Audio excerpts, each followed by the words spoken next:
उच्च शिक्षित नेतृत्व प्राजक्त तनपुरे यांनी आपल्या शिक्षणाचा उपयोग आमदारकीच्या काळात खऱ्या अर्थानं मतदारसंघाच्या विकासासाठी केला।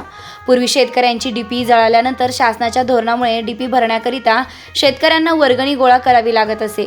त्यानंतर स्वतःच्या साधनांमध्ये ती डीपी एमएससीबीच्या वर्कशॉपमध्ये पोहोच करावी लागत असे व डीपी भरण्यासाठी एमएससीबीच्या कार्यालयाकडे पाठपुरावा करावा लागत असे। यामध्ये भरपूर दिवस वाया जात असत।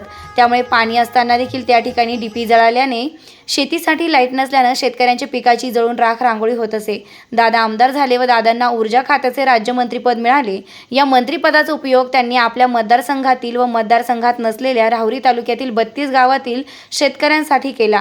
डीपी जळण्याच्या ज्या समस्या होत्या त्यावर उपाय म्हणून ठिकठिकाणी सबस्टेशनची क्षमता वाढवून डीपीवर असणारा अतिरिक्त लोड कमी करण्यासाठी मागेल त्याला डीपी देण्याची त्यांनी मोहीम राबवली व या मोहिमेअंतर्गत अतिरिक्त लोड असलेल्या डीपीवर लोडचे विभाजन करून त्या ठिकाणी शेतकऱ्यांच्या बांधावर शेकडो नवीन डीप्या मोफत बसवून दिल्या। त्यामुळे आज डीपी जळण्याचे प्रमाण 0.1% देखील राहिले नाही। तसेच शेतकऱ्यांना दिवसा लाईट मिळावी म्हणून दादांनी बाभुळगाव, आरडगाव व इतर ठिकाणी सौर ऊर्जेचे प्रकल्प उभे केले। आज त्या गावाच्या परिसरातील सर्व गावात शेतीसाठी 12 तास दिवसा लाईट मिळते। याचे सर्व श्रेय प्राजक्त दादा तनपुरे यांचे आहे।